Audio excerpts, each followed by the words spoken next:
యత్యతిపలో రామో లక్ష్మణస్య మహాబలః రాజా జయిత సుగ్రీవో రాఘవేనాభిపాలితః.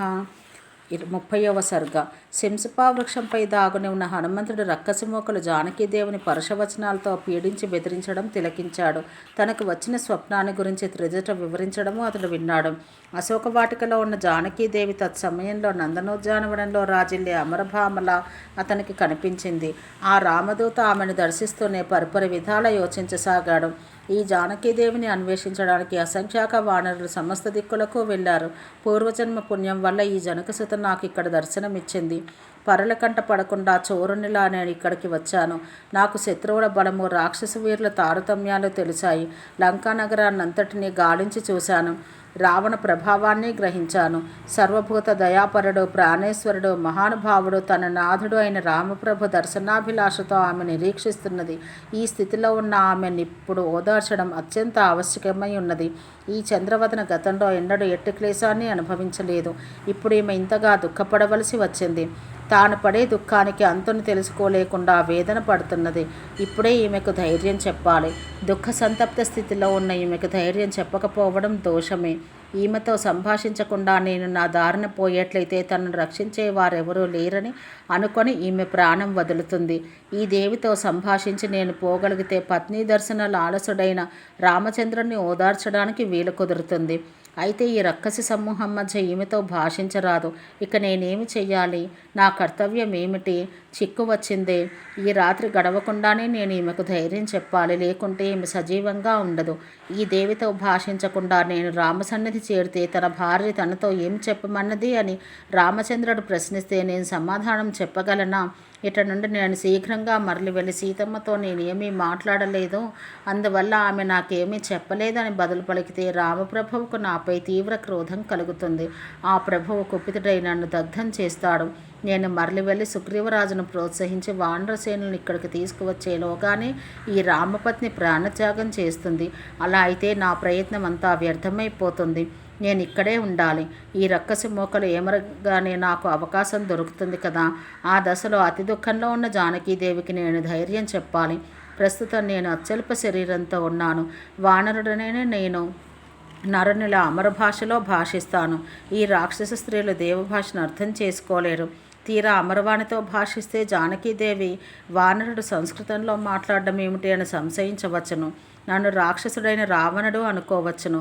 ఆ భావం కలగ్గానే ఆమె భయపడిపోతుంది. కనుక సార్థకమైన కోసల దేశ భాషలో సంభాషిస్తాను. మరి ఏ భాషలోనూ ఆ జానకీదేవికి ధైర్యం చెప్పజాలను. గతంలో ఈమెని రాక్షస స్త్రీలు భయకంపితం చేశారు. నా ఆకారాన్ని తిలకించి నా పలుకులు ఆలకించి ఈమె మరింత భయపడవచ్చును.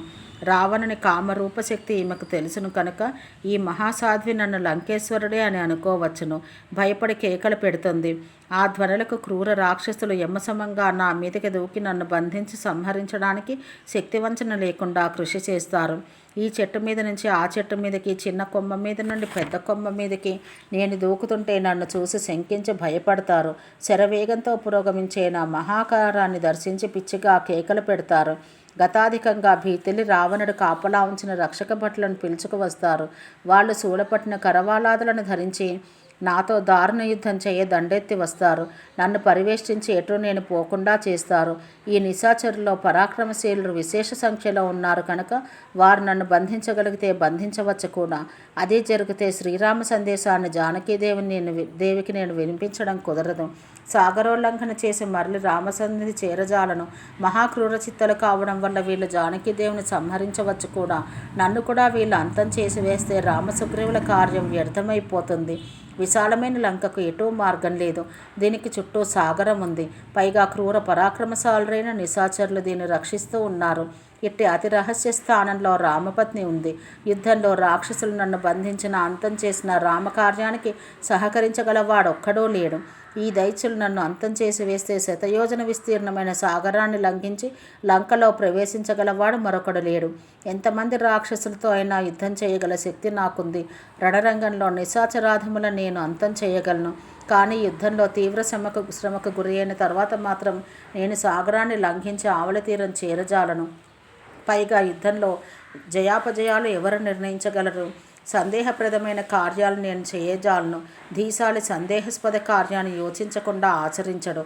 అయితే నేను భాషించకుండా పోయినట్లయితే ఈ జనకసుత ప్రాణపరిత్యాగం చేస్తుంది. మాట్లాడితే ఇబ్బంది కలుగుతుంది. దూత అయినవాడు దేశకాల విరుద్ధంగా వ్యవహరిస్తే ఉదయభాస్కర ప్రభలకు అంధకారం నశించినట్లు కానున్న కార్యాలు కూడా నాశనమైపోతాయి. కార్యాలను ఆదిలోనే నిశ్చయించుకున్న బుద్ధిహీనులైన దూతలు తామే పండితులం అనుకుని సర్వకార్యాలు నాశనం చేస్తారు. రామకార్యానికి విఘ్నం కలగకుండా సాగరాన్ని లంఘించి వచ్చిన నా శ్రమ వ్యర్థం కాకుండా ప్రవర్తిస్తాను. అందుకు దారి ఏది? నా పలుకులను ఈమె ఆలకించడమెలా? విన్నా భీతి చెందకుండా ఉండేదెలా అని విశారదుడైన మారుతి యోచించి ఈ రీతిగా నిశ్చయించుకున్నాడు. ఇంతటి కార్యాన్నైనా సునాయాసంగా చేయగల శ్రీరామచంద్రుని స్తుతిస్తాను. ఈ సీతాదేవి చిత్తవృత్తులన్నీ ఆ పురుషోత్తముని మీదనే లగ్నమై ఉండడం వల్ల ఈమె భయపడదు. రామచంద్రుడు ఈమెకు చెప్పమన్న శుభప్రదమై ధర్మయుక్తమైన వచనాలన్నీ మనోహరంగా ఈమె విశ్వసించగలిగేటట్టు స్పష్టంగా చెబుతాను అని మనసా నిశ్చయించుకొని ఆ మహాత్ముడు వాయునందనుడు హనుమంతుడు ఆ తరుశాఖ మధ్యకు వచ్చి జానకీదేవిని దర్శిస్తూ మనోహరంగా భాషించసాగాడు. ఓం సహనాభవతు సహనో భునత్తు సహ వీర్యం కరవావహై తేజస్వినావధీతమస్తు మా విద్విషావహై. ఓం శాంతి శాంతి శాంతి.